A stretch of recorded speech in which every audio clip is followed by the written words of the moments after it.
under paragraph 21A.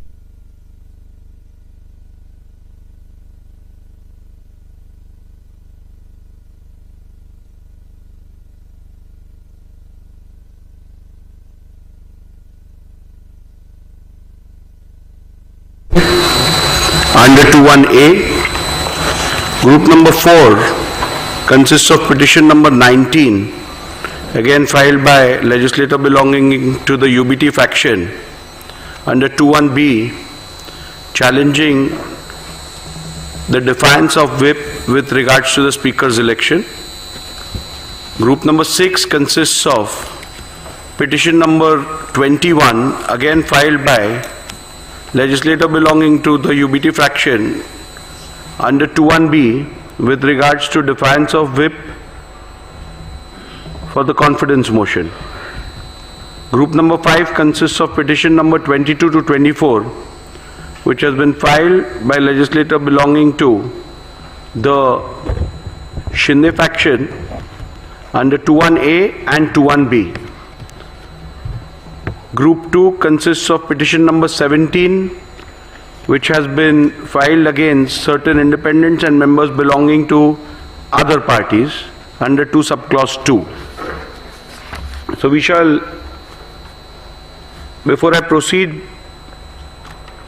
with the judgment, pronouncement of the order, I would like to express my sincere gratitude towards the Honorable Supreme Court of India, which has provided an extremely guiding force by way of its order, whereby they have given a direction to the whole adjudication of the issues being decided in the proceedings today. Therefore, I would at the outset express my gratitude towards the Apex Court. At the same time, I would like to express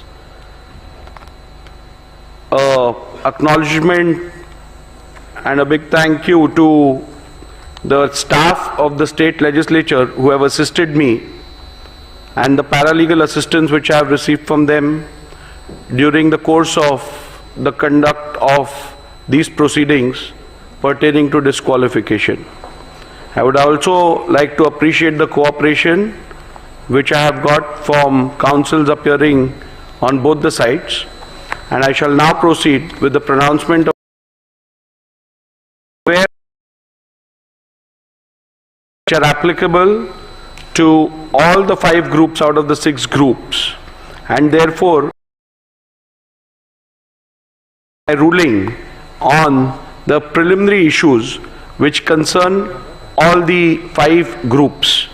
Thereafter, I shall pronounce the operative part of the orders concerning each group and the relevant and important paragraphs pertaining to each group. So we shall commence with group number 1.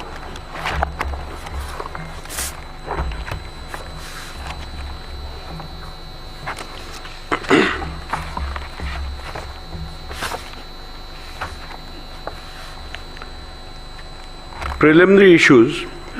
The Honorable Supreme Court in Subhash Desai Supra versus the Governor of Maharashtra, hereinafter referred to as Subhash Desai, was pleased to direct that the Speaker should prima facie determine who the real political party is for the purpose of adjudicating disqualification petitions if 2 or more factions claim to be that political party, and accordingly shall recognize the whip and the leader who were duly authorized by the Shiv Sena political party, keeping with the principles discussed in the said judgment. Hence, keeping in view the factual matrix and the directions of the Honorable Supreme Court, I will prima facie determine who the political party is for the purpose of adjudicating disqualification petitions if 2 or more factions claim to be that political party, and accordingly recognize the whip and the leader who are duly authorized by Shiv Sena political party. Keeping in mind principles discussed in Subhash Desai Supra, it is necessary to consider and determine the said preliminary issue before examining the merits and deciding whether respondents have incurred disqualification under the 10th schedule of the Constitution of India.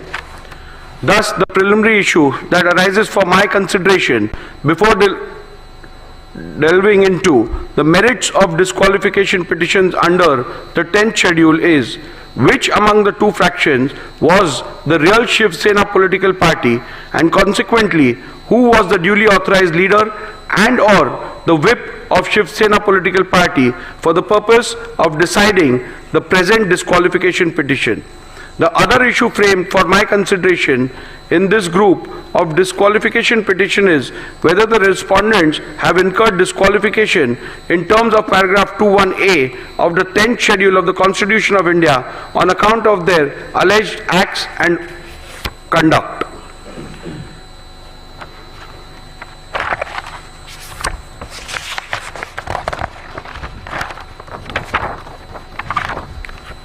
Paragraph 84 deals with the principles which have been laid down by the Honorable Supreme Court. I am not going to read out those are a part of my order. I'll come to paragraph number 85 now. Thus, what emerges from the principles laid down by the Honorable Apex Court in that the question of who the real political party is has to be considered and determined after giving due weightage to 1. the Constitution of Shiv Sena, 2. the leadership structure of the party, and 3. the legislative majority if two or more factions claim to be real political party. The question of who the real political party is hereinafter referred to as the preliminary issue. Since in these proceedings both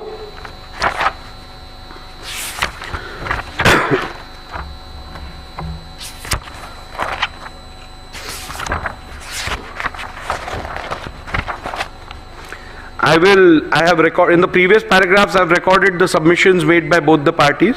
I will come down to my observations and conclusions with regards to the preliminary issues. As stated earlier, the decision of the preliminary issue has to be taken after careful analysis of the Constitution of Shiv Sena, the leadership structure of the party, and the legislative party majority. After having heard both sides on the above aspect, I now propose to proceed to record my observations and finding on the preliminary issue. As is evident from the submissions of the parties, there is no consensus on the Constitution submitted to the Election Commission of India with consent of both the factions. Likewise, the parties have different point of view on the leadership structure, which has to be taken into consideration. The only aspect which is undisputed is the majority in the legislature party. Hence, to embark upon the finding on the preliminary issue, I will have to decide the relevant constitution which has to be taken into account. 2. The leadership structure which existed before the dispute arose. Further, it will also have to be determined as to when the rival factions emerged. Petitioner's assertion that the Constitution of the year 2018 is the relevant constitution which has to be taken into account for the purpose of determining the preliminary issue is based on the submission that 1. the 2018 constitution has to be considered as both the parties have relied upon the 2018 amended constitution and acted thereupon.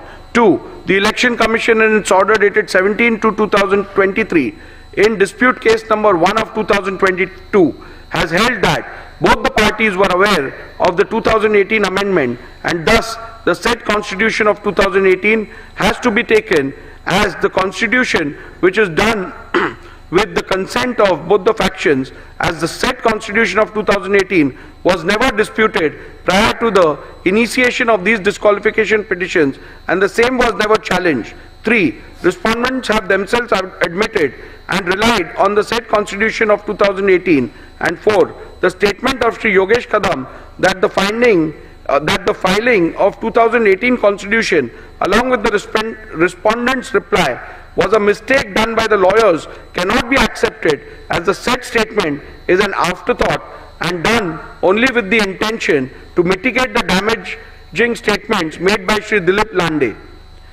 To the contrary, respondents have asserted that the Constitution of the year 1999 has to be the one which has to be borne in mind, as according to the respondents, the Constitution of the year 2018 was never submitted to the ECI.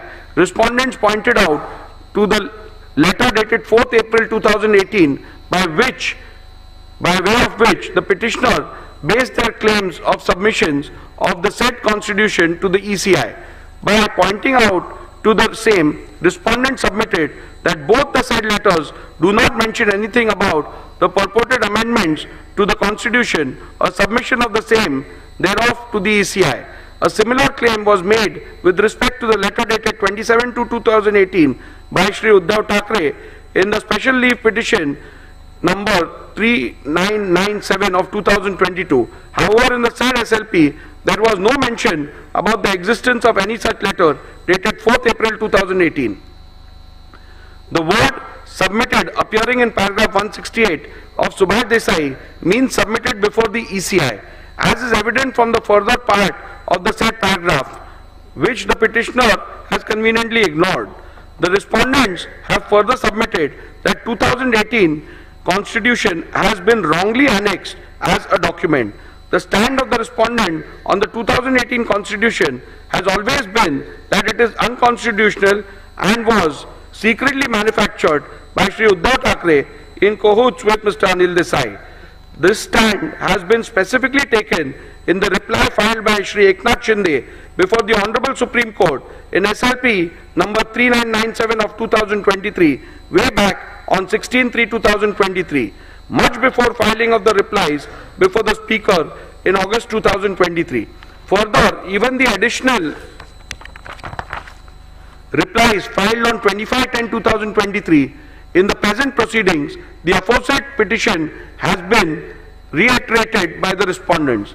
After having considered the submissions advanced by both the parties on the question as to which is the relevant constitution for the purpose of determination of the preliminary issue, I have come to the following conclusion.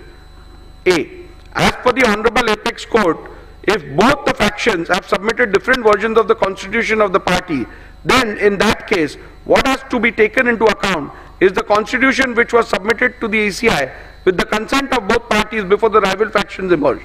Before recording further conclusions, I find it imperative to reiterate that pursuant to the initiation of these disqualifications, the Maharashtra Legislature Secretariat had vide letter dated 7 June 2023 requested the Office of the Election Commission of India to provide a copy of the party constitution / memorandum / rules and regulations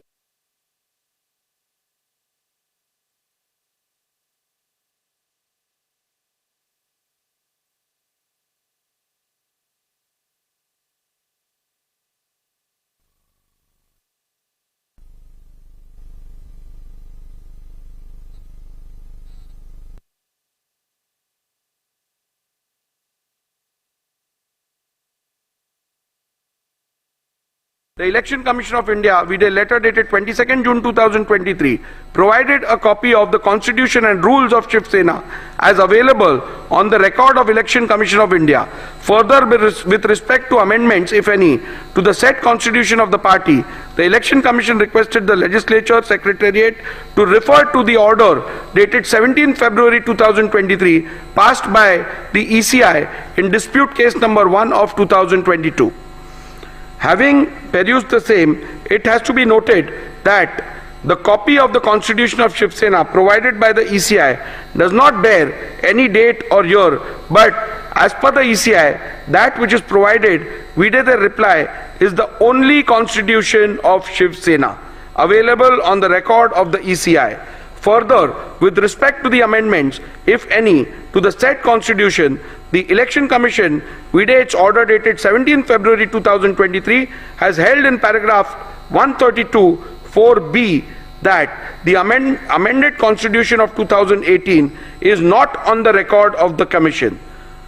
Thus, the petitioner's submission that the Constitution of the year 2018 has to be taken into account cannot be accepted, as I am bound to follow the directions of the Honorable Apex Court in Subhash Desai Supra, and accordingly take into account the Constitution which the Election Commission has provided.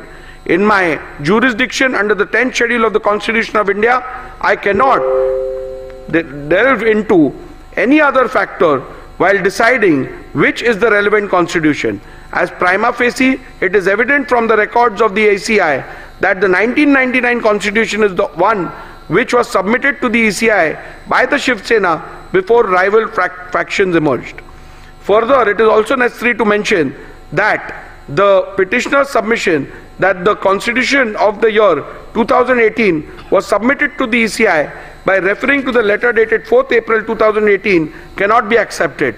A bare perusal of the said letter dated 4th April 2018, by way of which the petitioner based their claim of submission of the said constitution to the ECI, does not bear any content which shows that an amended constitution was submitted to the ECI. The said letter only refers to the election held and the results thereof, and nothing more. Further, on closer examination of the special leave petition filed by Mr. Uddhav Thackeray before the Honorable Supreme Court, challenging the ECI decision SLP number 3997 of 2022, I find that exactly same claim has been made about the letter dated 27/2/2018, and there is no mention about the new letter of 4th April 2018. Accordingly, said letter of 2/7/2018 is on the website of the Election Commission of India. However, there is no document relating to the constitution annexed to it. Hence, on this ground also, petitioner's submission that the constitution of the year 2018 has to be taken into account cannot be accepted.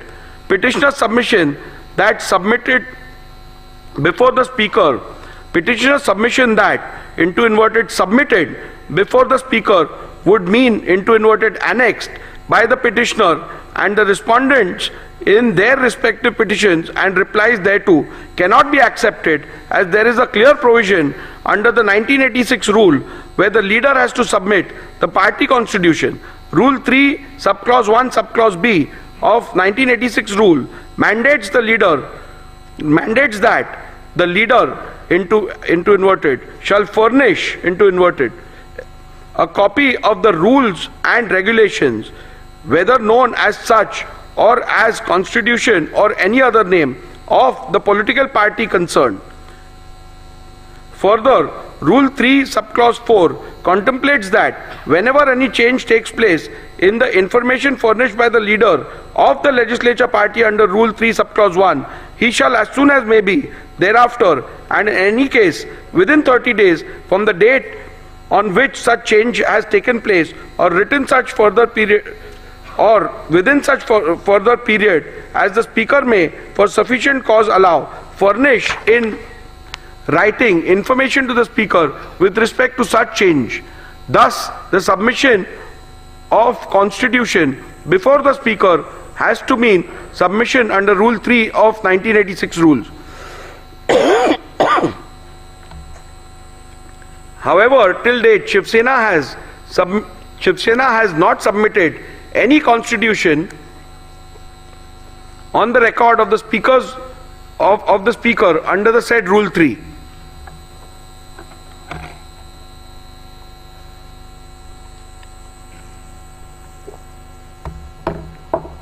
In view of the above observations and finding, I need not further analyze any other submission in this regard made by the parties, and I hold that the constitution of Shiv Sena provided by Election Commission of India, vide letter dated 22nd June 2023, is the relevant constitution of Shiv Sena for determination of the preliminary issue as to which faction is the real political party. Constitution of Shiv Sena held to be the relevant constitution is hereinafter referred to as the SS Constitution. The leadership structure relevant for the determination. Learned Senior Advocate Mr. Kamath's submission that the leadership structure which is relevant for the purpose of deciding the preliminary issue is the leadership structure which is reflected in the communication dated 27 February 2018 and 4th April 2018 made to the Election Commission of India pursuant to the elections held on 23rd January 2018 is based on the petitioner's submission recorded in paragraph 89A to G herein above. Initially, the petitioner relied on the affidavit submitted to the ECI of the then office bearers of Shiv Sena,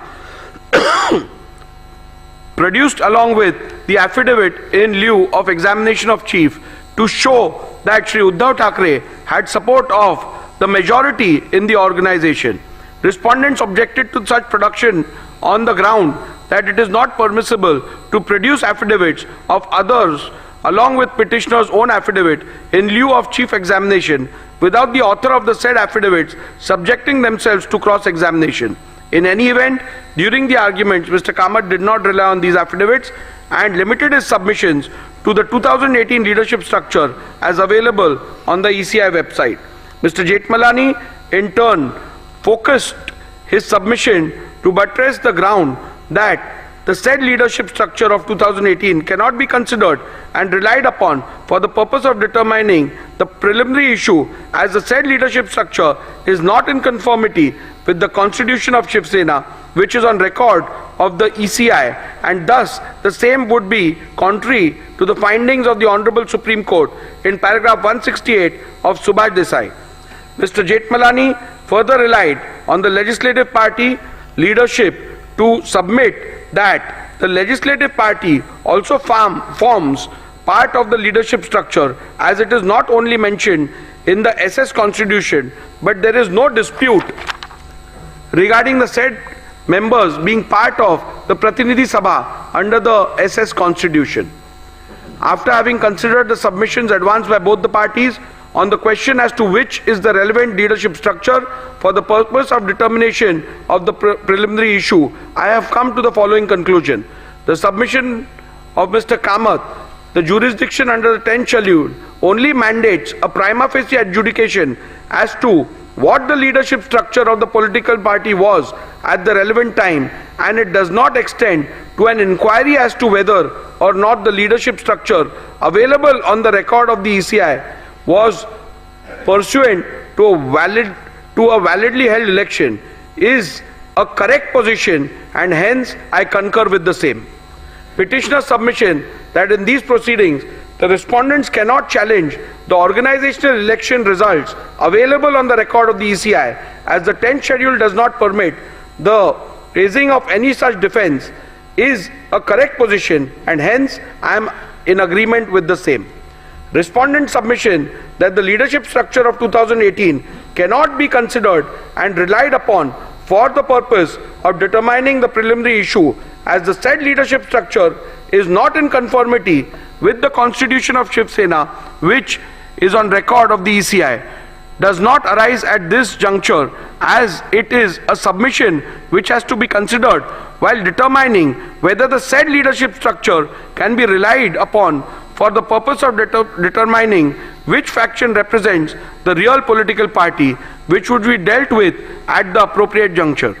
The only question which is to be determined in the current part of the order is what and who all constituted leadership structure of Shiv Sena at the relevant time.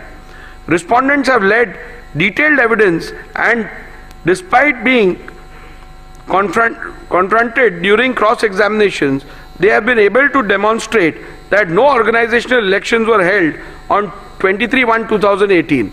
On the contrary, in the affidavit in lieu of examination of Chief of Shri Sunil Prabhu, PW1, has stated that organizational elections were held on 23/1/2013 and 23/1/2018. However, Shri Sunil Prabhu has not claimed any personal knowledge of the same or and whether he was present during the said elections. During his cross-examination, he was confronted with the letter dated 28/1/2013. Thereafter, a specific question was posed to him by Mr. Jethmalani as to whether he voted in the said election, to which he responded in the affirmative. The contents of the said letter clearly stated that all the candidates were declared unopposed. The contradiction was also put to the witness by Mr. Jethmalani in cross-examination. However, no justification for the same was put forth by the witness. In view of the above evidence and records before me, prima facie indicate that no elections were held in the year 2013 as well as in the year 2018. However, I, as the Speaker exercising jurisdiction under the 10th schedule has a limited jurisdiction and cannot go beyond the record of the ECI as available on the website, and hence I have not considered this aspect while determining the relevant leadership structure. Thus, in view of the above conclusions, I find that the leadership structure of Shiv Sena reflected in the letter dated 27 February 2018 available on the website of the ECI is the relevant leadership structure which has to be taken into account for the purpose of determining which faction is the real political party. The question whether which faction is the real political party is discernible from this 2018 leadership structure is discussed in paragraph 112 to 131 infra of the present order. The leadership structure so determined as the relevant leadership structure for the purpose of these disqualification petitions are hereinafter referred to as the 2018 leadership structure. Since in these proceedings both the factions are claiming to be the real political party, rival factions have emerged in the Shiv Sena. In view of the fact that rival factions have emerged and both the factions are claiming to be the real political party, it is imperative to prima facie determine when did the rival factions emerge. Thus, it is necessary to determine the relevant day on which rival factions emerged before further venturing into which of the faction was the real political party when rival factions emerged. At the outset, I must set straight the point that the determination of the Speaker exercising jurisdiction under the 10th schedule while deciding who the real political party is mandates only a preliminary inquiry which has to be done prima facie by taking into account material officially before the Speaker as the Master of the Legislative Assembly. I shall consider the facts relevant for the determination on what is before me as the Speaker of the Legislative Assembly. As noted by the Honorable Supreme Court in Subhash Desai Supra, on 21st June 2022, there was no material available before the Deputy Speaker to infer the emergence of any rival faction. However, after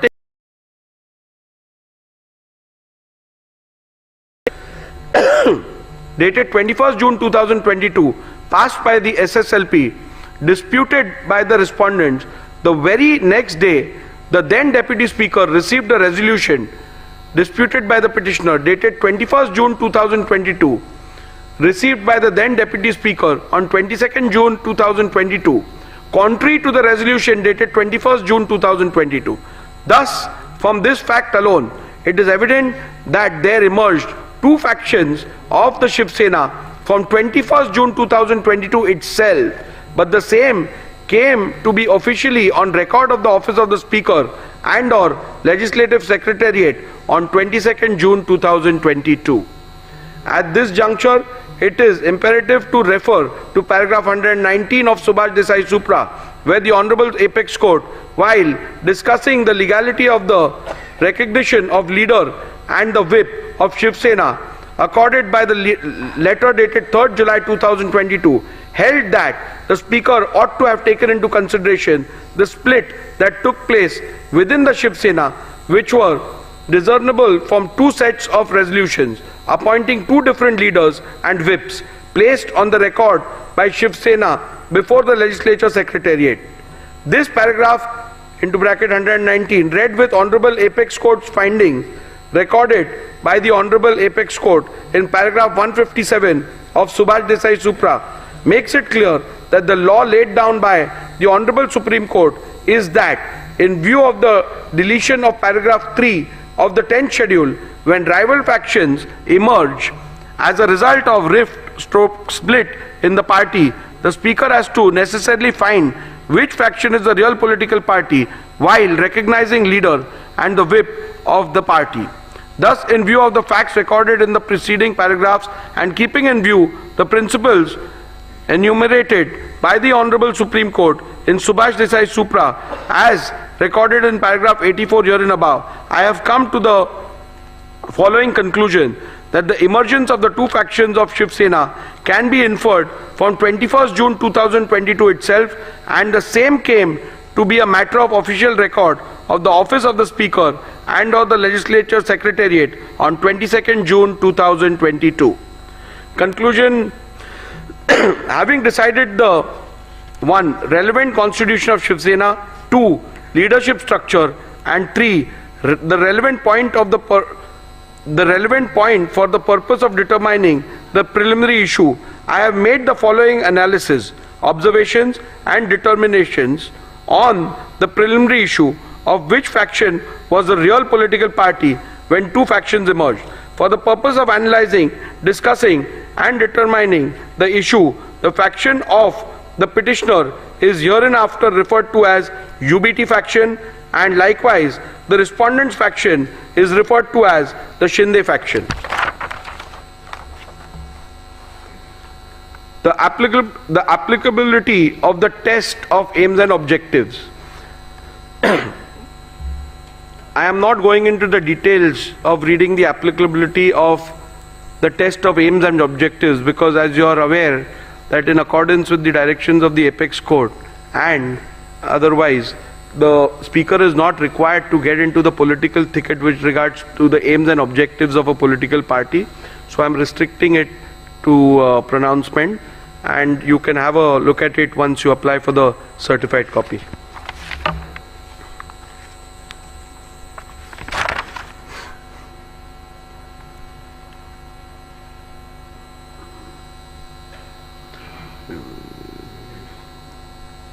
The reason why Shiv Sena constitution assumes significance is to analyze whether the question of which faction is the real political party is discernible from the leadership structure identifiable from the said Shiv Sena constitution.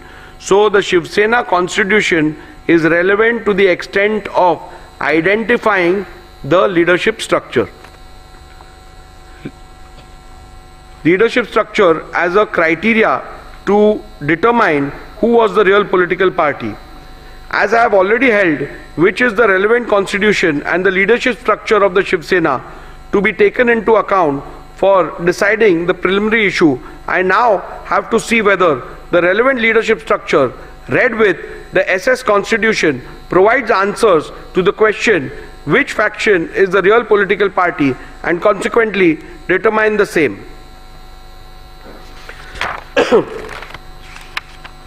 The UBT faction made, there are submissions made which have been recorded of both the sides,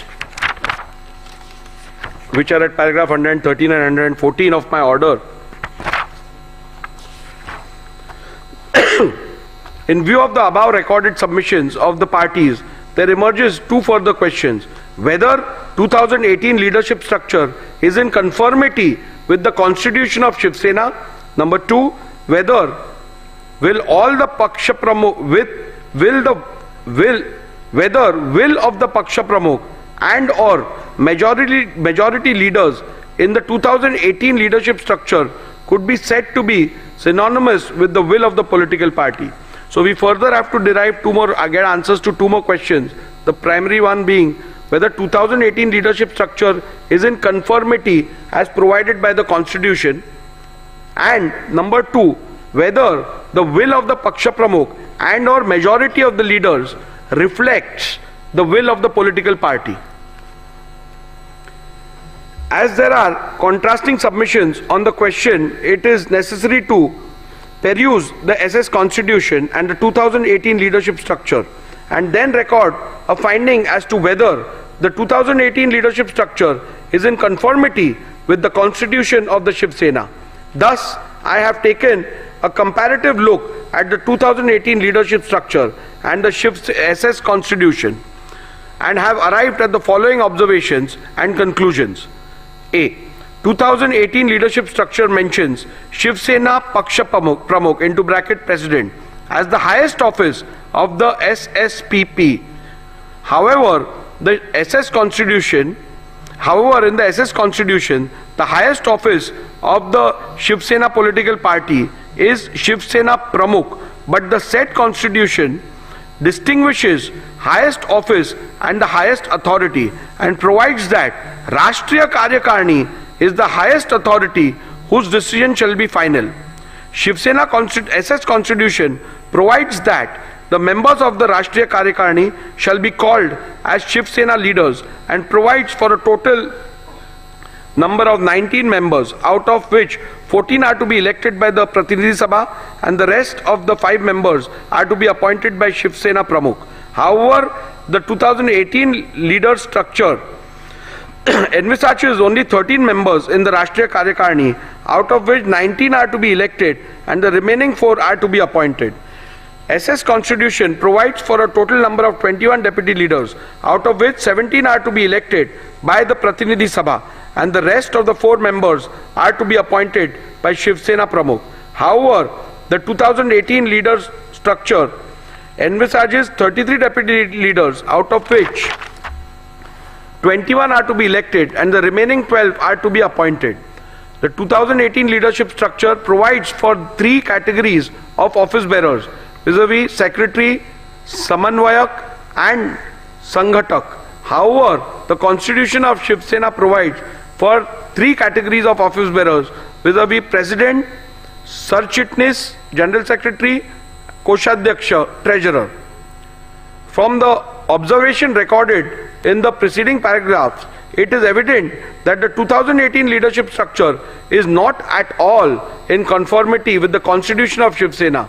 In view of this finding alone, it could very well be concluded that the 2018 leadership structure, which is not in conformity with the Constitution of Shiv Sena, cannot be taken as the yardstick to determine which faction was the real political party at the relevant point of time. In view of the same, I have come to the conclusion that the 2018 leadership structure read with the SS Constitution does not provide a reliable outcome and or answer the question which faction is the real political party, and hence cannot be relied upon to determine the said preliminary issue. Nevertheless, I am inclined to look at the second question regarding paragraph 115 herein above, where will of the Paksha Pramukh and or majority leaders in the 2018 leadership structure could be said to be synonymous with the will of the political party, so as to not leave any stone unturned in arriving at a decision.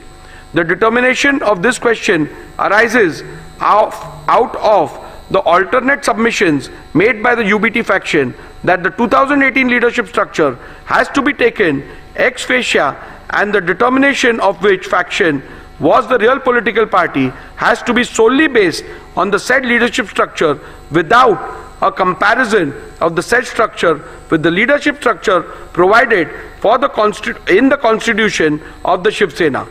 The said proposition would run counter to the principles laid down by the Honorable Apex Court in Subhash Desai Supra, where it was specifically provided that the leadership structure which has to be taken into consideration while determining the real political party has to be identifiable by the relevant constitution.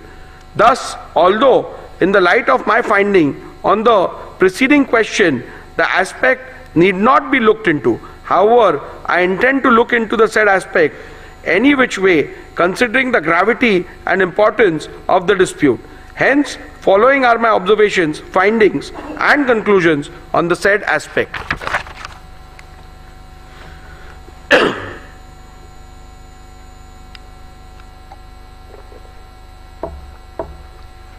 UBT faction has submitted that the decision of the Paksha Pramukh is synonymous with the will of the political party, and thus if there is a rift in the leadership structure, the decision of the Paksha Pramukh constitutes the will of the political party.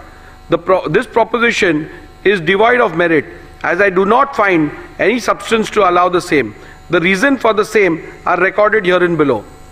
The proposition perhaps would have been a valid point if the party president was the sole repository of the decision making with respect of the policy and administration of the party. For analyzing the said submissions, a perusal of the SS Constitution was made.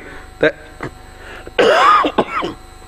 the SS Constitution provided that Rashtriya Karyakarni shall be the highest authority of the party, and its decision in all matters concerning the party policy and party administration shall be final. It is also to be noted that the Paksha Pramukh is only a presiding member of the said highest authority in the party, and in no way is the sole repository of decision making in the party. Thus, in view of the same, the submission that the decision and or the will of the Paksha Pramukh is synonymous with the will of the political party cannot be accepted. It would be appropriate to note that the SS Constitution does not even have a post called Paksha Pramukh. However, it was argued by the UBT faction that the nomenclature difference in the 2018 leadership structure and the SS Constitution is not a relevant factor for the purpose of deciding the preliminary issue.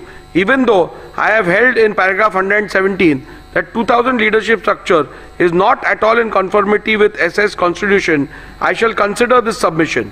The Constitution of Shiv Sena provides for Shiv Sena Pramukh mentioned in the SS Constitution is the same post of Shiv Sena Paksha Pramukh termed in the 2018 leadership structure.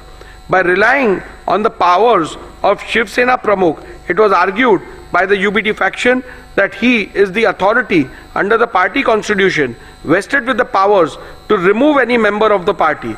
Thus, it was further argued that an authority who is vested with such power of removal reflects the will of political party with respect to removal of members from and for anti-party activities.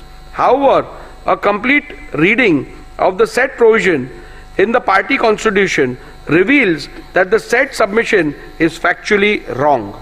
The said provision in relation to the powers of Shiv Sena Pramukh clearly provides that such a power is not absolute, and it has to be exercised in consultation with the Rashtriya Karyakarni. Further, it has to be noted that such a power is only available to the Shiv Sena Pramukh for the purpose of removal of members mentioned in Article 8, Schedule B of the said Constitution. The said schedule does not deal with leaders of the party. Leaders of the party is given under Schedule A of the said article. Thus, Shiv Sena Pramukh does not have any power to remove any leader of the party. Thus, the submission of the petitioner that Shri Uddhav Thackeray, Vide, letter dated 30/6/2022, had removed Shri Eknath Shinde from the post of Shiv Sena leader cannot be accepted, as such power are not vested with the party president. Hence, on this ground also, the submission that the decision and or the will of the Paksha Pramukh is synonymous with the will of the political party cannot be accepted.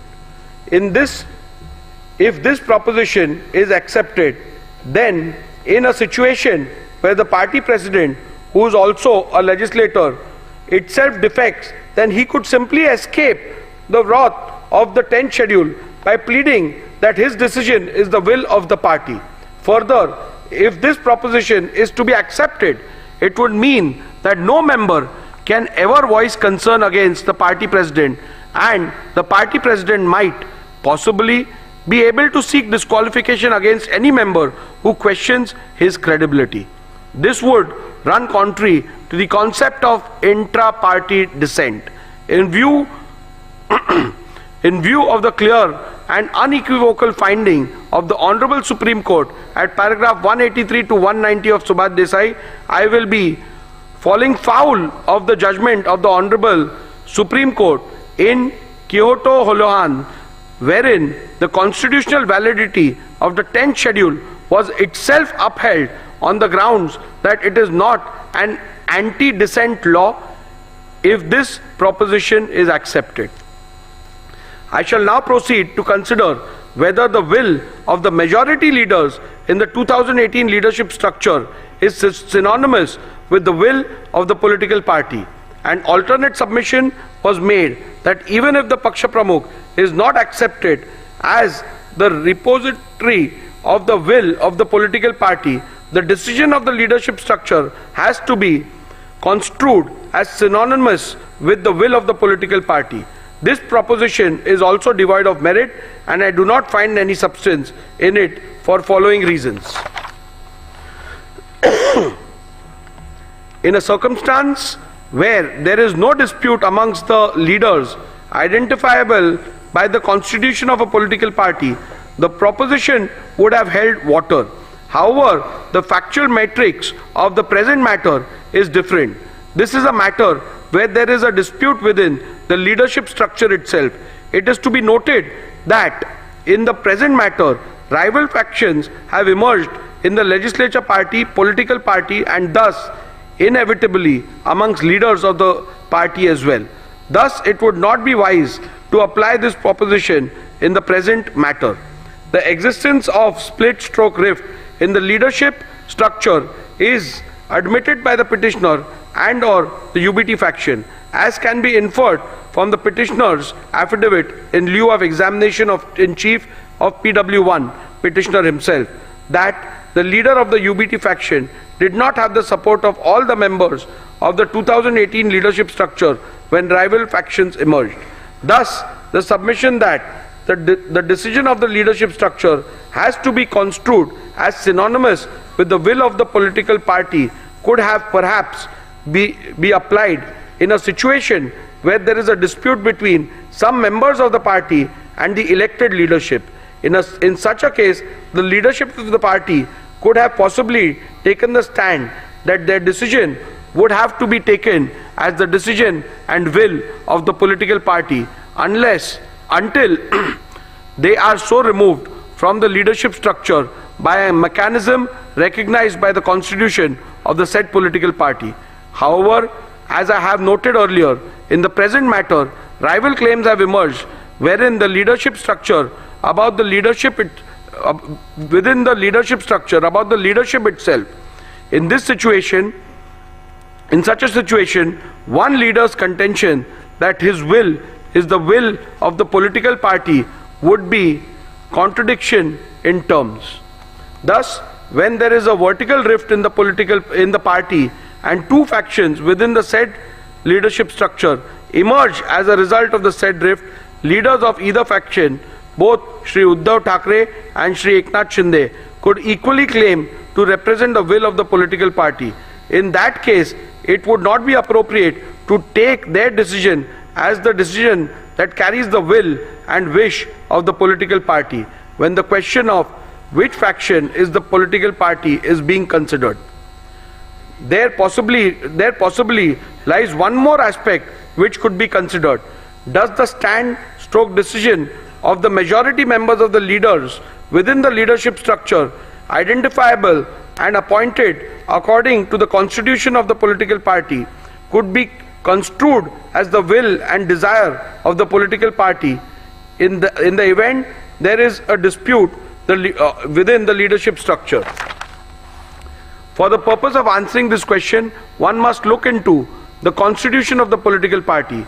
In an event where the party constitution provides for a mechanism to resolve a conflict of decision within the leadership structure, then in that case it would have been a guiding factor. However, if the party constitution does not provide for such a mechanism, then in that case it would not be appropriate to say that the decision of the majority leaders would have to be accepted as the one which conveys the will of the political party.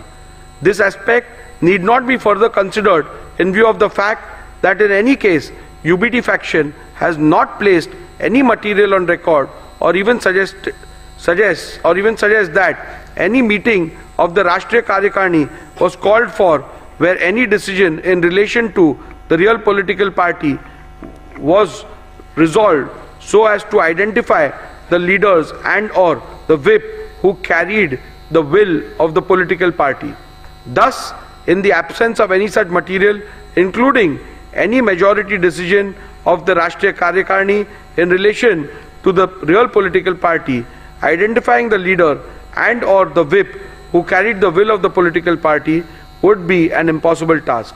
Any conclusion reached would be without basis in law and evidence of fact. The submission that the UBT faction shall be taken as a real political party is entirely based on the conjuncture that if there will be a decision taken in relation to the political party by Rashtriya Karyakarni, then UBT faction would have had the majority. At this juncture, the petitioner's claim about a meeting purportedly held on 25th June 2022 has to be dealt with. It is the petitioner's case that Rashtriya Karyakarni meeting was held on 25th June 2022 and certain resolutions were passed. In support of this case, petitioner has produced certain resolutions of 25th June 2022. Those documents are disputed by respondents. Mr. Jetmalani, learned counsel for respondent, objected to the said documents being considered on the ground that they were forged and fabricated, and demonstrated this before me by showing two separate documents, one annexed by the petitioner Shri Sunil Prabhu to his affidavit in lieu of examination of in chief, and the other set of the same documents which are annexed to the Supreme Court Convenience Compilation Volume 2. In the first set of documents annexed to the affidavit in lieu of examination in chief, termed as minutes of the meeting of Rashtriya Karyakarni, and purportedly 7 resolutions passed in the said meeting. In none of the resolutions there is any signature of any person whose name are shown on the said document. Only on page 105 of Sri Sunil Prabhu's affidavit in lieu of examination in chief, there is a sole signature of Sri Vinayak Raut, who is shown as Shiv Sena secretary. The perusal of the said document shows that the meeting was termed as Rashtriya Karyakarni. In the second set of documents, which are annexed to the Supreme Court Convenience Compilation Volume 2, the resolutions are shown on different pages, and they are not part of any minutes which was annexed to the affidavit in lieu of examination in chief of Sri Sunil Prabhu. These resolutions are shown on the letterhead of Shiv Sena, Rashtriya Karyakarni Baitak into bracket Pratinidhi Sabha. Petitioner relied on these documents to show that 7 resolutions have been passed, but in none of these documents there is even a single signature, save and except for signature of 2 persons. The name mentioned as proposer and seconder are not even members of Rashtriya Karyakarni, like Shri Rahul Shevale, who is not a member of Rashtriya Karyakarni, who has stepped into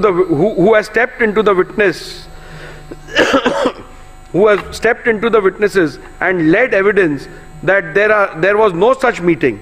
The same is the case with Shri Vinayak Raut and Shri Arvind Sawant. They are also not members of the said Rashtriya Karyakarni. The petitioner had claimed that the said meeting was held on 25/6/2022 at Sena Bhavan, whereas Shri Uddhav Thackeray claimed that the said meeting was held through video conference. This has been stated by Uddhav Thackeray in his submission before the Election Commission filed on 9/1/2023. This itself casts a doubt on the authenticity of the documents and holding of any such meeting of either Rashtriya Karyakarni or Pratinidhi Sabha. The petitioner himself is not sure whether it was Rashtriya Karyakarni or Pratinidhi Sabha. Thus, in view of the above said documents, the said documents cannot be permitted to be relied on.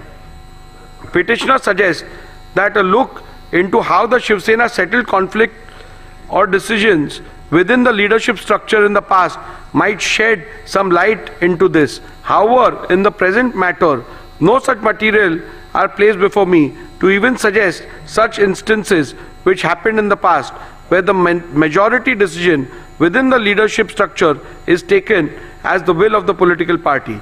It is to be also noted that the petitioner has neither placed nor provided majority within the leadership structure is taken to be the final decision of the political party whenever there was a conflict of decision within the leadership structure. Thus, for this reason also, it would not be appropriate and correct to accept the proposition that the decision of the majority leaders within the leadership structure would have to be accepted as one which conveys the will of the political party. As a passing note, I must also add that the majority rule possibly could have been applied in a normal situation where there is dissent in respect to some policy and or administrative decision of the party. However, such a simple rule stroke test shall not be applied to determine an essential question in existential question in relation to the political party, such as in the present matter, where which faction is the real political party is required to be determined. Thus, in view of the decisions recorded herein above, I am not inclined to accept submissions of the UBT faction that will of the majority leaders in the 2018 leadership structure is synonymous with the will of the political party. Thus, from paragraph 112 to 128, I have dealt with whether the relevant leadership structure read with the Shiv Sena constitution, SS constitution, provides answer to the question which faction is the real political party. In view of the same, I record my conclusion and finding thereon as under.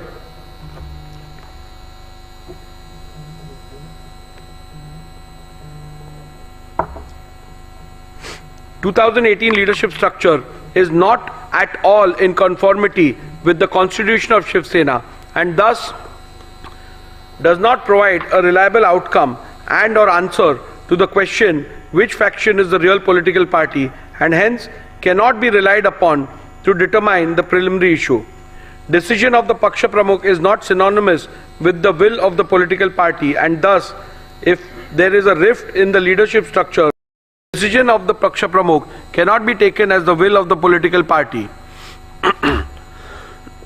When there is a vertical rift in the horizontal leadership hierarchy of the political party and both the factions within the said leadership structure emerged as a result claim to represent the will of the political party, it would not be appropriate to apply the test of which of the said faction decision carries the will and wish of the political party. In the case of Shiv Sena political party, will of the majority leaders in the 2018 leadership structure cannot be said to be synonymous with the will of the political party. In view of the findings recorded in the preceding paragraph, I hold that the 2018 leadership structure read with the SS Constitution does not provide any reliable answer to the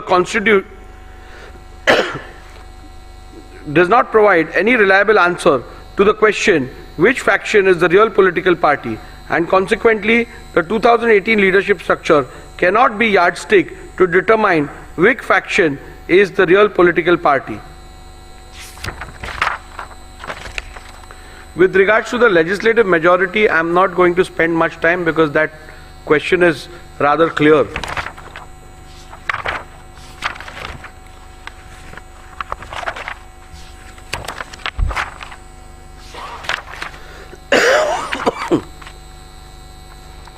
In view of the above observations and findings, I hold as follows.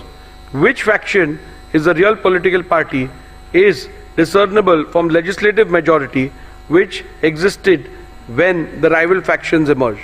Legislative majority which existed when the rival factions emerged can be discerned and or inferred from 1. The Shinde faction resolution dated 21st June 2022 and 23rd June 2022 available on record of the Legislature Secretariat, and the admitted position which can be inferred from the initiation of petitions against 38 legislators of Shinde faction by the UBT faction. Shinde faction had an overwhelming majority of 37 out of 55 MLAs with the when the rival faction emerged. From my analysis, observations, conclusions and findings recorded in paragraph 82 to 144 herein above, I hold that Shinde faction was the real Shiv Sena political party when rival factions emerged on 21st June 2022.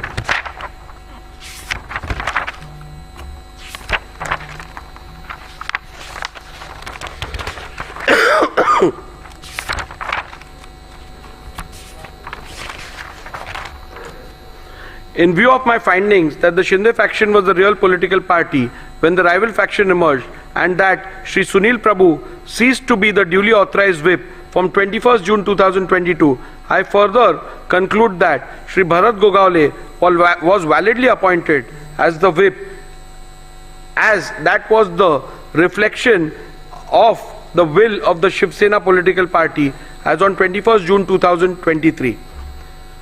Following are the final conclusions, which is again a summary.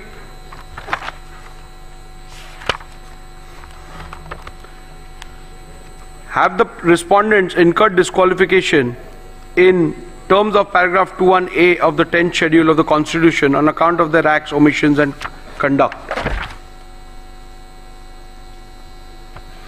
I will also read the final conclusion. Following are the final conclusions from the analysis, observations, conclusions, findings and rulings recorded from paragraph 82 to paragraph 158 herein above. I conclude as follows. Shinde faction was the real Shiv Sena political party when the rival factions emerged on 21st June 2022. Shri Sunil Prabhu ceased to be the duly authorized whip from 21st June 2022. Shri Bharat Gogaole was validly appointed as the whip of Shiv Sena political party on 21st June 2023. Shri Eknath Shinde was validly appointed as the leader of the Shiv Sena political party on 21st June 2023. Have the respondents incurred disqualification in terms of paragraph 21A of the 10th schedule of the Constitution on account of their acts, omissions and conduct? Petitioner has contended that the respondents are liable to be disqualified on various grounds. Both the petitioners and respondents' submission are recorded in section 2 herein above. The various grounds on which the petitioner based the plea for disqualification is dealt with, where the alleged conduct of the respondent is purportedly becoming totally incommunicado, attracts disqualification under paragraph 2(1)(a) of the 10th schedule.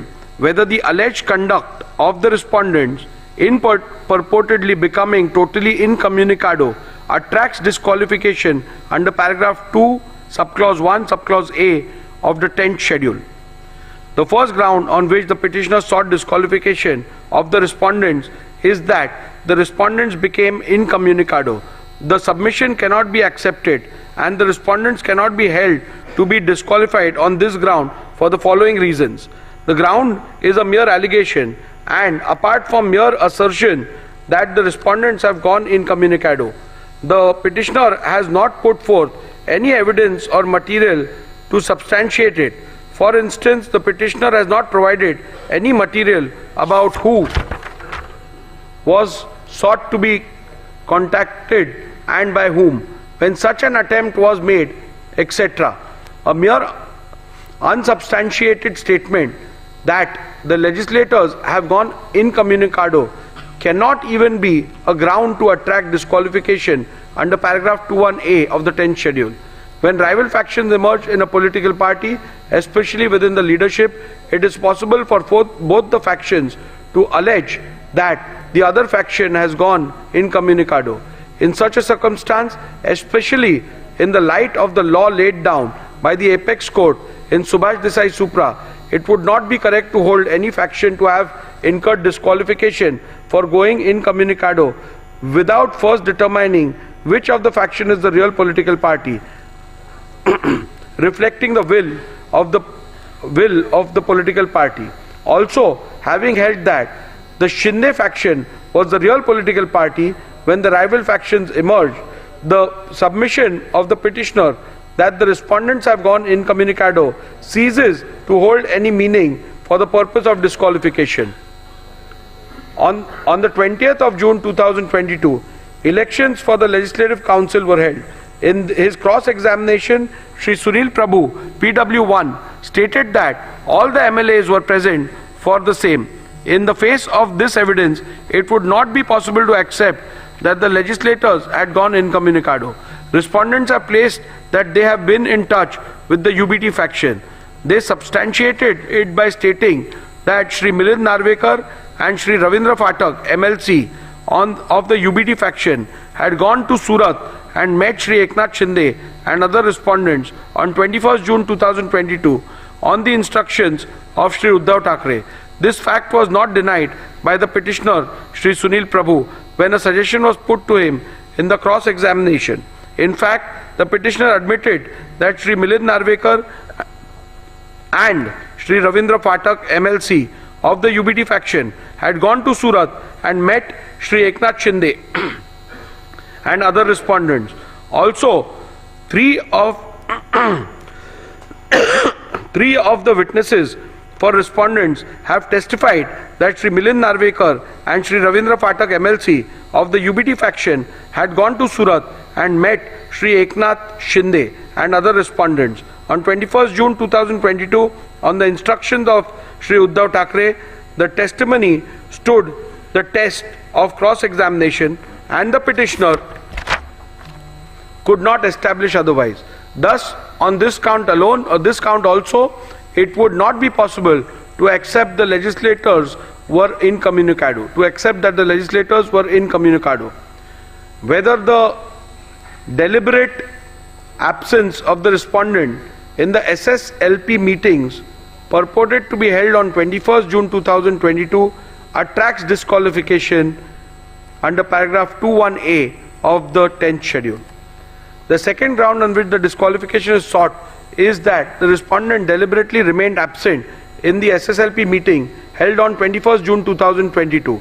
Petitioners relied on the attendance sheet register of the meeting dated 21st June 2022. After having considered the submission advanced on this ground, I hold that respondents cannot be held to be disqualified on this ground. In view of my conclusion that 1. The Shinde faction was the real political party when factions emerged, and 2. Shri Sunil Prabhu ceased to reflect the will of the political party from the moment the faction emerged. Thus, it would not be correct to say that Shri Sunil Prabhu had any authority to call any meeting of the SSLP. Hence, on this ground alone, petitioner's case that the respondents were liable to be disqualified for non-attendance of the meeting dated 21st June 2022 is liable to be rejected.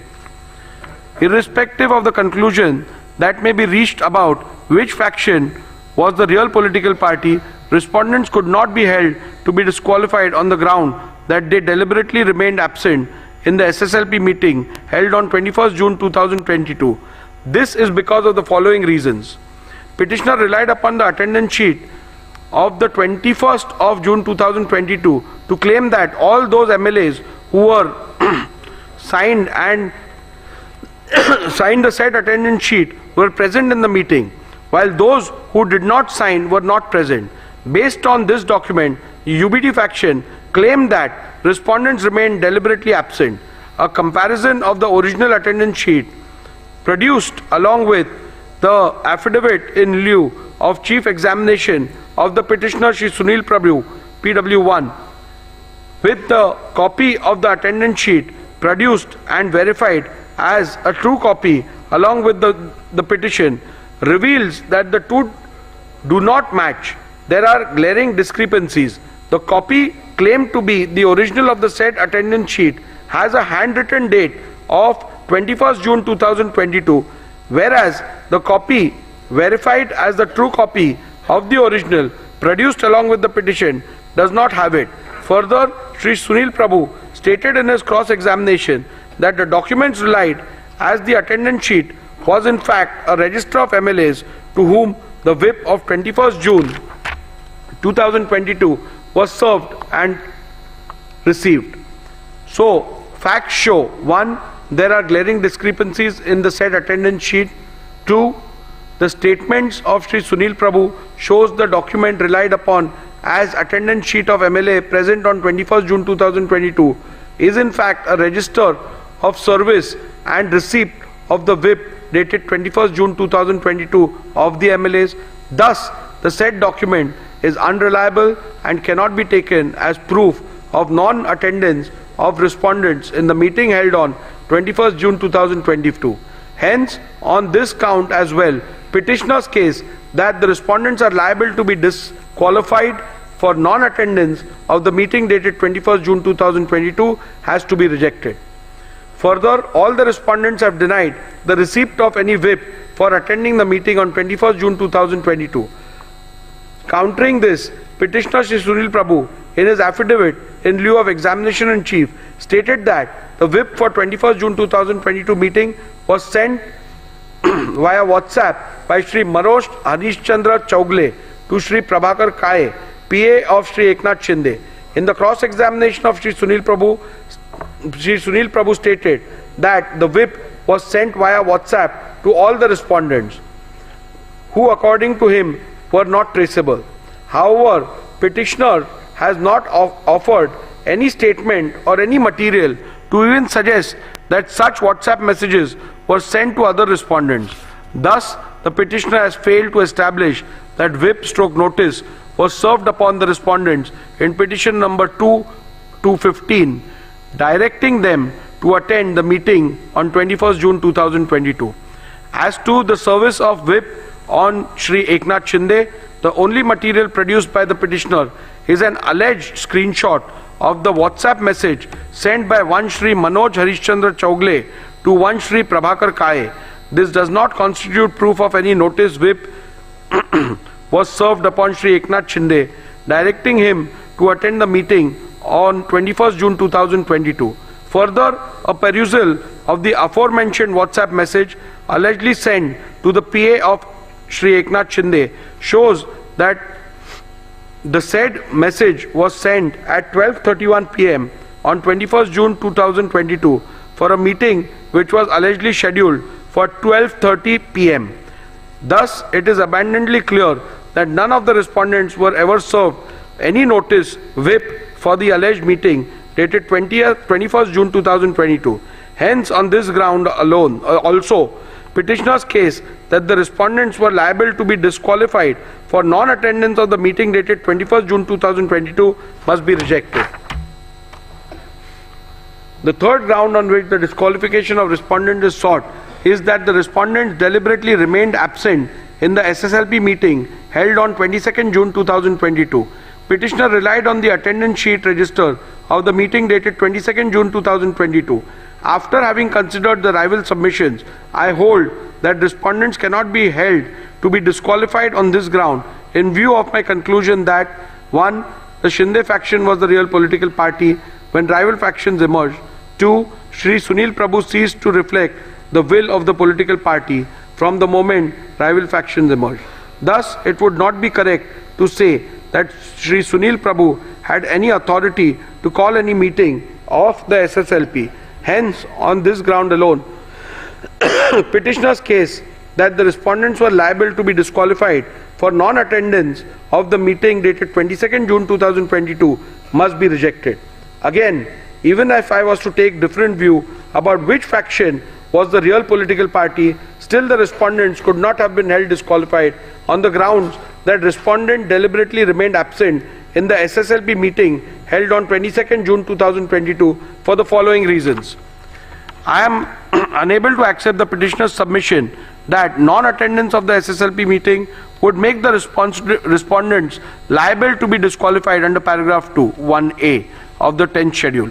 I am of the view that non-attendance of party meetings, including legislature party meetings, would not attract disqualification under paragraph 2(1)(a) of the 10th schedule of the Constitution. Such an action cannot indicate that the members have voluntarily given up his membership of the political party.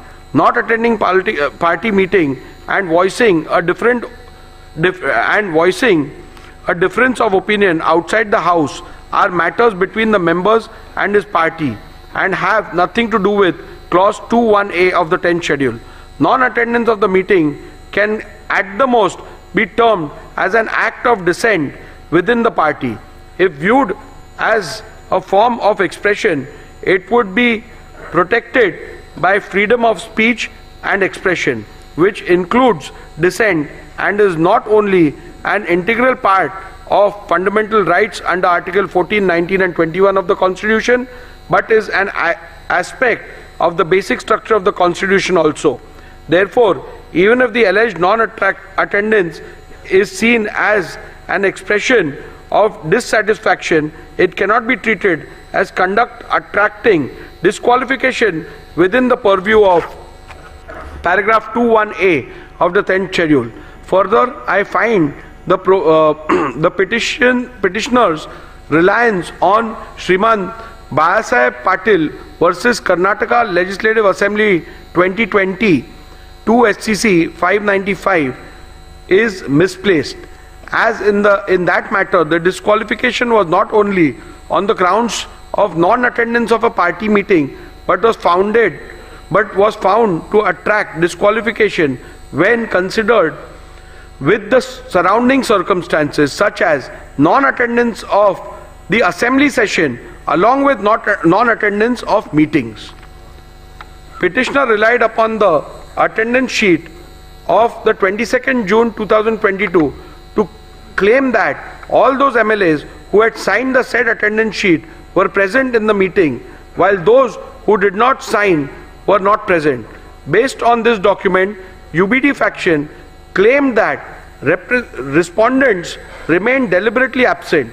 A comparison of the original attendance sheet produced along with the affidavit in lieu of chief examination of the petitioner Shri Sunil Prabhu PW1 with the copy of the attendance sheet produced and verified as a true copy along with the petition reveals that the two do not match.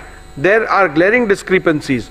The copy claimed to be the original of the said attendance sheet has a handwritten portion on top in which it is not which is not present in the copy annexed to the petition, verified as the true copy of the original. The original of the said attendance sheet has 17 signatures, and in the copy annexed in the petition, verified as true copy of the original, has only 15 signatures. Thus, glaring discrepancies in the said attendance sheet makes the said document unreliable and hence cannot be taken as proof of deliberate non-attendance of respondents in the meeting held on 22nd June 2022. Hence, on this count as well, petitioner's case that the respondents are liable to be disqualified for non-attendance of the meeting dated 22nd June 2022 is liable to be rejected. In view of my conclusions reached above and the findings that the Shinde faction was the real political party when rival factions emerged, it would not be correct to say that respondents have incurred disqualification under paragraph 21A and the 10th schedule by passing the resolution dated 21st June 2022.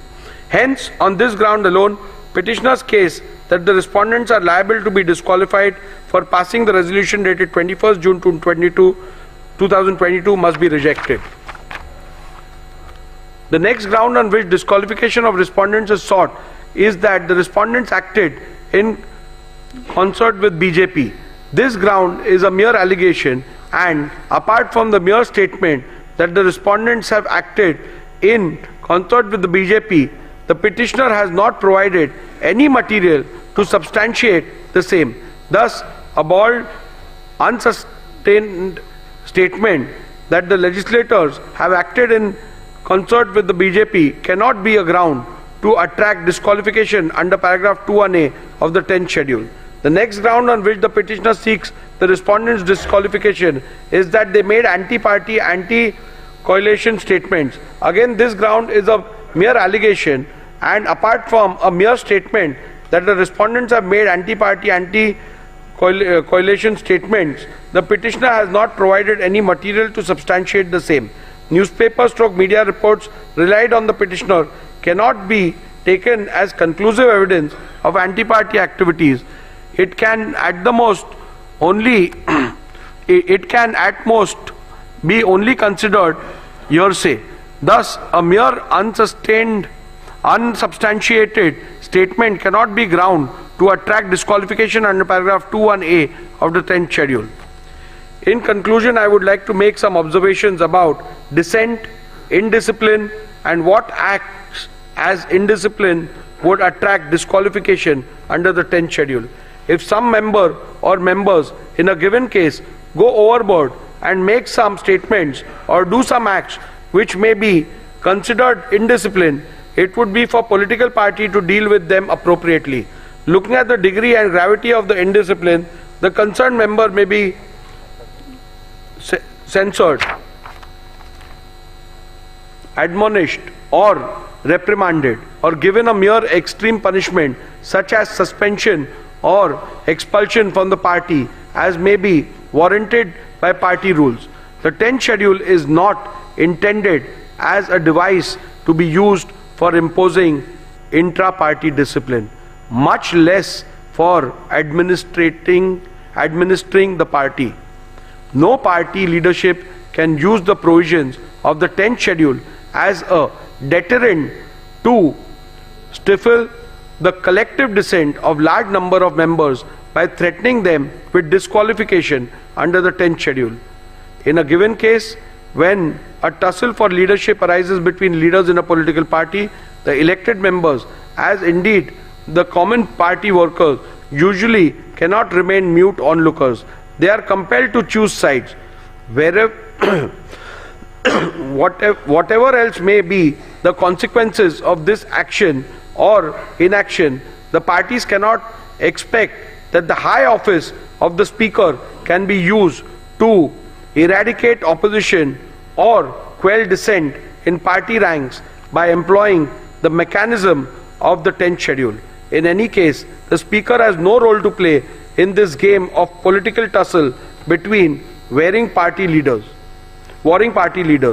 The speaker merely goes to the letter of the law and the spirit behind introduction of penal consequences in the 10th schedule, which in my considered view is to preserve the democratic foundations of the legislature or the parliament. I must keep in mind this object underlying the 10th schedule and ensure that the dispute falls within the provisions of paragraph 21A and B, and that his powers are not sought to be invoked with ulterior motives for party gain. In view of my conclusions and findings recorded herein above, petition number 1 to 16 of 2022 are hereby dismissed.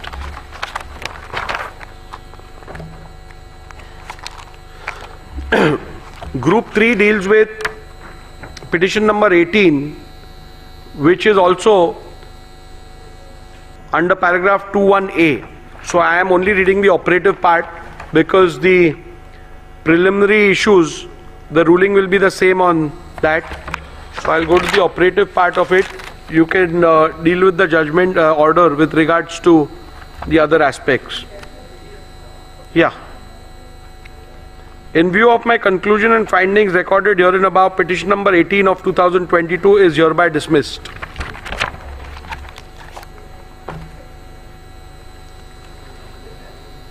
Group 4, petition number 19, which is filed by legislator belonging to the UBT faction under 21B, challenging the defiance of whip in the speaker's election.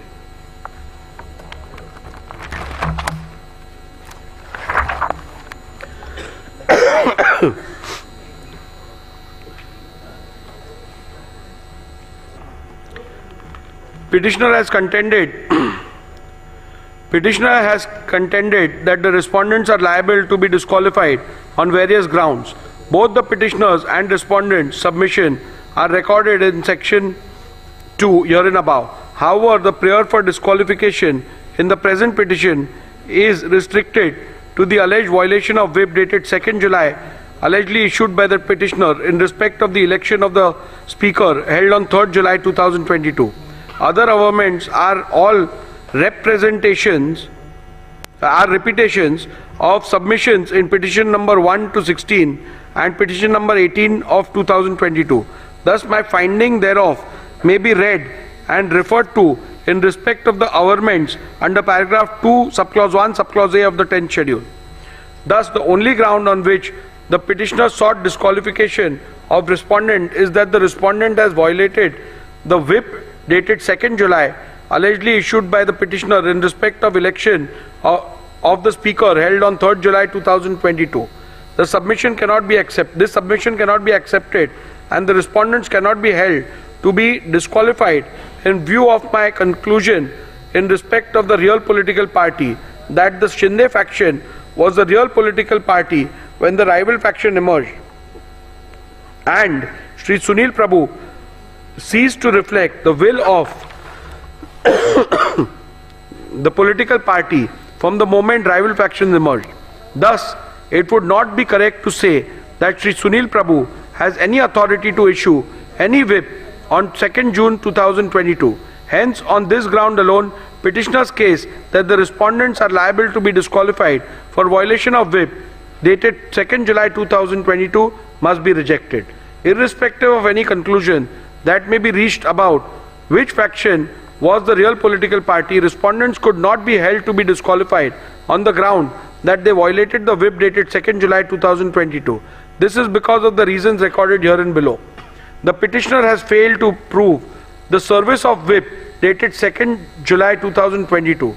Petitioner Shri Sunil Prabhu PW1 in his affidavit in lieu of examination in chief deposed that the whips dated 2nd July 2022 were sent by email to the email address of the respondents. He stated that Shri Vijay Joshi, an employee working in the Shiv Sena Vidhimandal Karyalay, Vidhan Bhavan, was instructed to send the whip.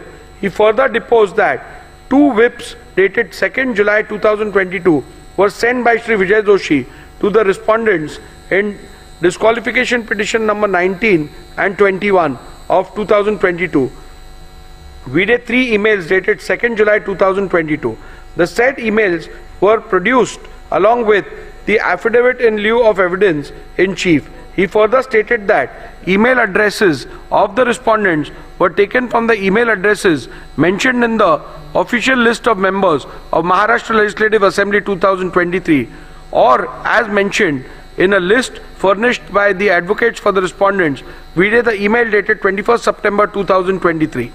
Shri Vijay Joshi PW2 specifically filed affidavits in lieu of examination of chief and deposed that he was working in the Shiv Sena Vidhimandal Karyalay, Vidhan Bhavan in June 2022 and on instructions of Shri Sunil Prabhu sent 2 whips dated 2nd July 2022 to the MLA of Shiv Sena Legislature Party. We did 3 emails. He produced printouts of email dated 2nd July 2022 along with whip dated 2nd July 2022. However, during the cross-examination of Shri Vijay Joshi PW2, he deposed that one computer operator printed the whip dated 2nd June 2022 and he along with 2 peons distributed the whip to all the legislators of Shiv Sena. Further, he also deposed during cross-examination that acknowledgements were taken.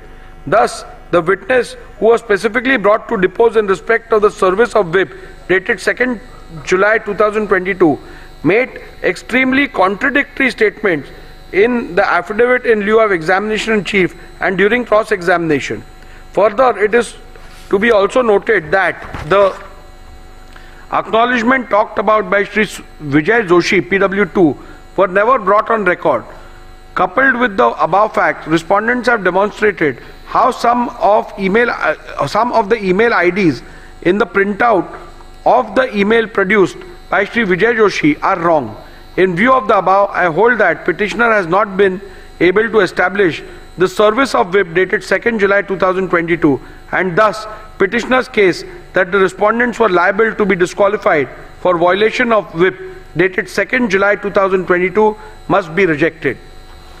Rule 3 subclause 5 of the members of Maharashtra Legislative Assembly disqualification on the grounds of defection rule 1986 provides that where a member belonging to any political party votes or abstains from voting in the assembly contrary to the directions issued by such political party or by any person or authority authorized by it in this behalf without obtaining in either case the prior permission of such political party, person or authority, the leader of the legislative party concerned or shall as soon as may be thereafter, and in any case within 30 days from the date of such voting or abstention, inform the Speaker as in Form 2 whether such voting or abstention has or has not been condoned by such political party, persons or authority. From the record of the Legislature Secretariat, it is seen that the petitioner and or UBD faction has not complied with this rule. Thus, on this ground also, petitioner's case that the respondents were liable to be disqualified for violation of whip dated 2nd July 2022 must be rejected. The Honorable Supreme Court in Kyoto Holohan and others at paragraph 123 SCC has held that, keeping in view the consequences of the disqualification, i.e.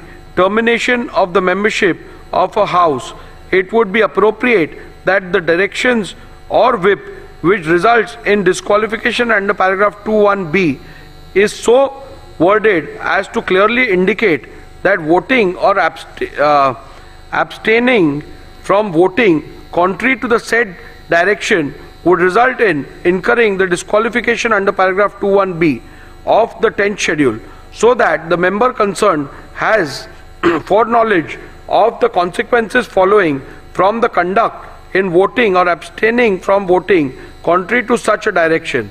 A perusal of the whip dated 2nd June 2022 shows that the whip dated 2nd June 2022 does not contain any words which would indicate that the said whip, if not allowed, would result in the disqualification. Thus, on this count as well, petitioner's case that the respondents were liable to be disqualified for violation of the whip dated 2nd June 2022 must be rejected.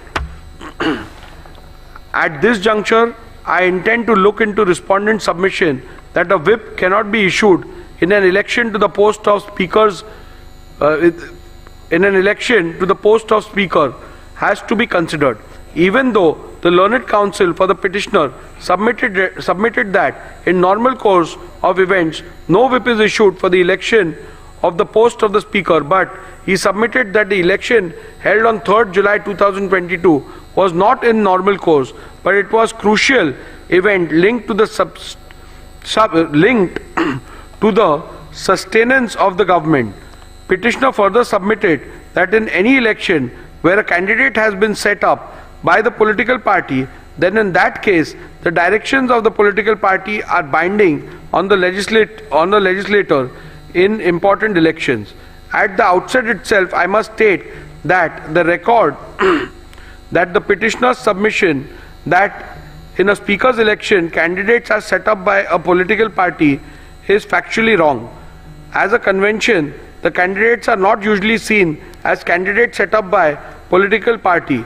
In the present case also, Sri Rajan Salvi was not set up as a candidate of Shiv Sena, but his notice of nomination was moved by a legislator affiliated to the NCP and seconded by legislator affiliated to the INC. This clearly indicates that candidates for the election of speaker are not set up by political parties. In view of the same, the petitioner's own submission, a whip could not have been issued in the election of a speaker as the candidate was not set up by any political party.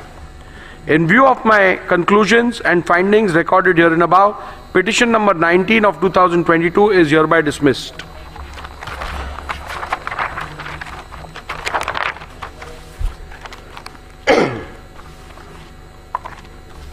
Petition number Group 6, which consists of petition number 21, again filed by a legislator belonging to the UBT faction under 2(1)(b) for defiance of whip issued during the confidence motion.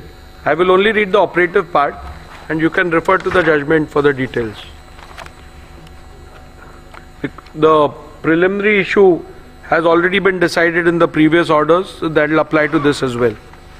In view of my conclusions and findings recorded herein above, petition number 21 of 2022 is hereby dismissed.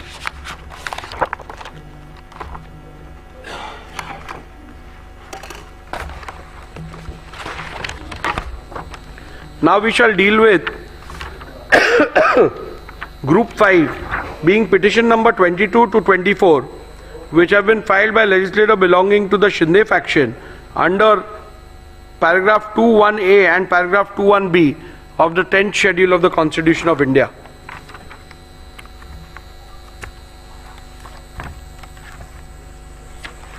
Again, here I am not dealing with the preliminary issue which has already been ruled in the previous order.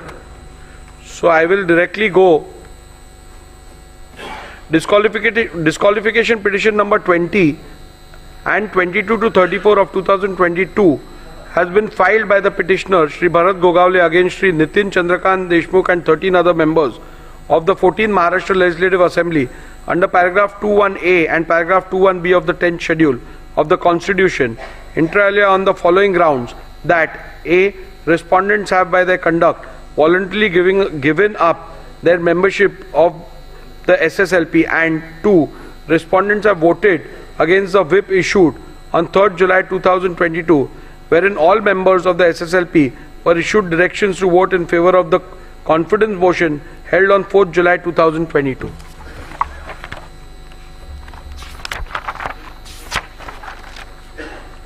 I'll straight away go to my analysis, observations and findings. The issue as to which faction was the real political party when the rival factions emerged and who was the duly authorized whip and the leader has been extensively discussed and decided in disqualification petition 1 to 16, group number 1. Since the genesis of both this group and the said group is the same, the preliminary issue is common. Thus, the said decision on preliminary issue decided in disqualification petition number 1 to 16 of 2022 be read as the decision hereunder. Petitioner has contended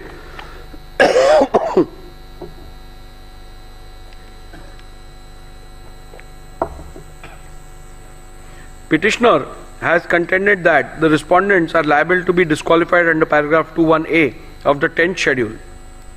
This submission cannot be accepted and the respondents cannot be held to be disqualified on the grounds for the reasons that this ground is a mere allegation, and apart from mere assertion that the respondents have voluntarily given up the membership of SSLP, the petitioner has not put forth any evidence or material to substantiate it. A mere unsubstantiated statement that the legislators have voluntarily given up the membership cannot be a ground to attract disqualification under paragraph 21A of the 10th schedule. I have perused my record as well as a copy of the whip issued by the petitioner, which is signed by the petitioner as Chief Whip and Shri Eknath Shinde as the leader of the legislature party. Though the petitioner tried to show that the said whip was served and delivered on the respondents, the petitioner has failed to prove the service of the whip on each and every MLA of Shiv Sena.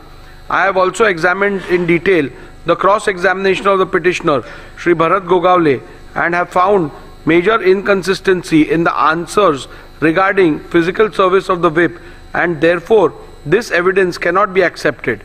Insofar as delivery by WhatsApp is concerned, the same also was produced on the last day of the evidence despite ample opportunity for the same.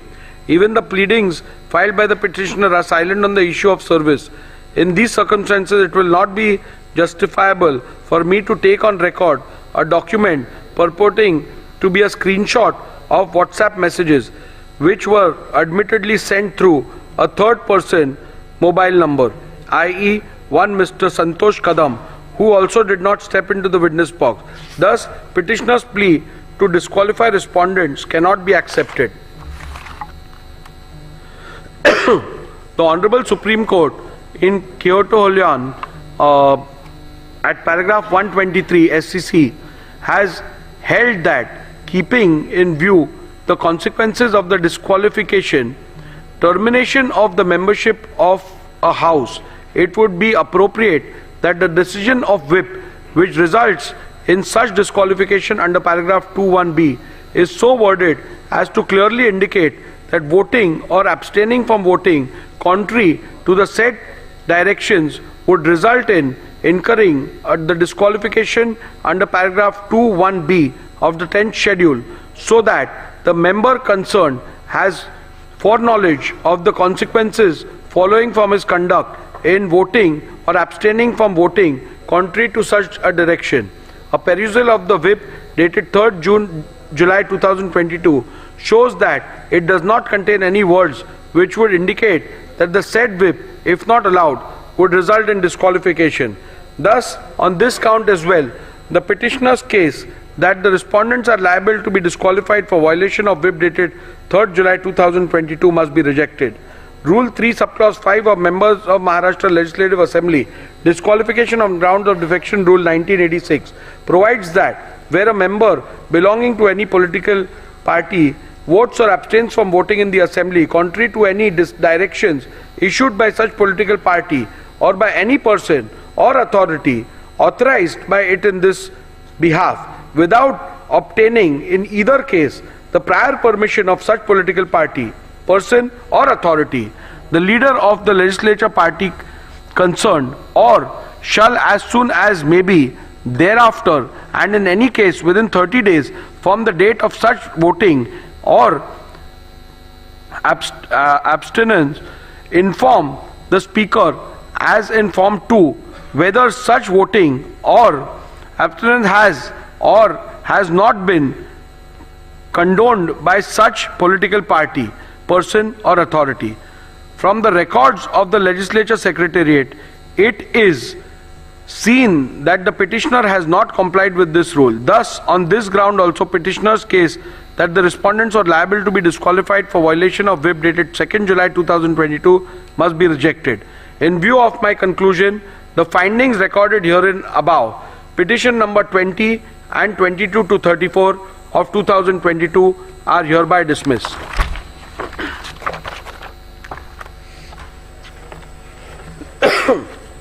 Group 2, petition number 17 against 2 independent MLAs and 1 Mr. Bachchu Kadu of PJP party. The same are dismissed.